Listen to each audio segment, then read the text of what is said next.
We have reached the final part of our training, and we shall be looking into equipment warranty and technical support procedures.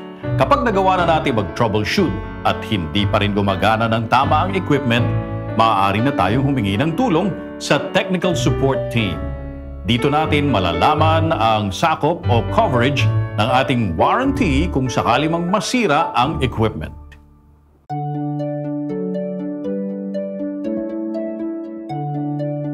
Warranty coverage.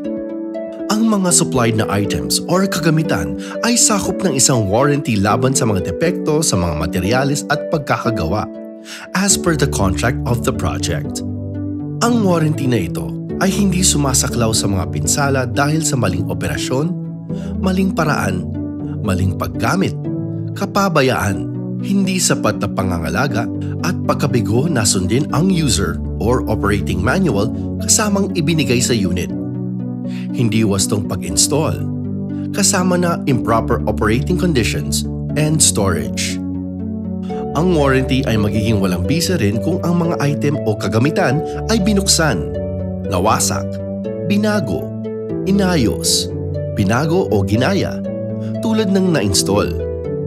The same applies to the serial number ng mga item o kagamitan. Ang warranty ay hindi pwedeng i-apply sa ordinaryong pagkasira sa mga item o kagamitan. Out of warranty units. Ang mga item na meron ng out of the warranty coverage or period ay maaari pa ring maayos o mapalitan kung nais. Ngunit meron ng corresponding charges for the parts and servicing, subject to the availability of the service personnel schedules. What constitutes mishandling or negligence? Damage or improper functioning bilang isang resulta ng pag-aabuso, maling paggamit, pagbagsak o kapabayaan, aksidente, sunog, baha, pinsala sa tubig, lightning or power surges or outages and other damages, or malfunctions bilang isang resulta ng kapaligiran o natural elements.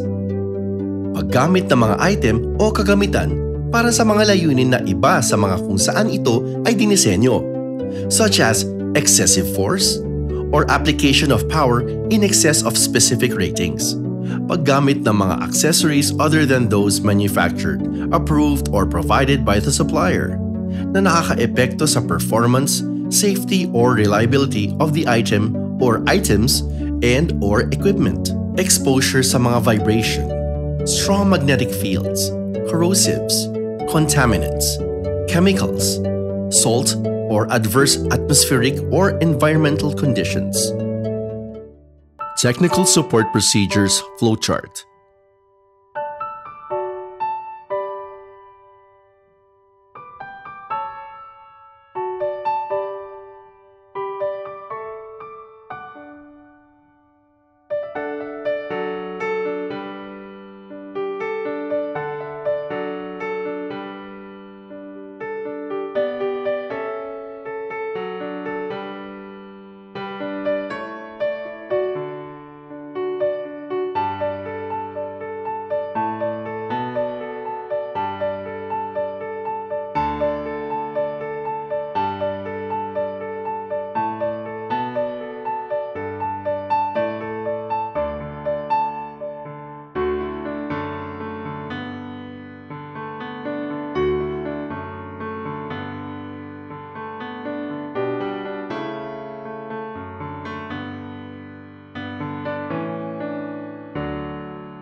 And that concludes our DepEd Computerization Program Orientation Training for the basic operation, installation, troubleshooting, and warranty coverage.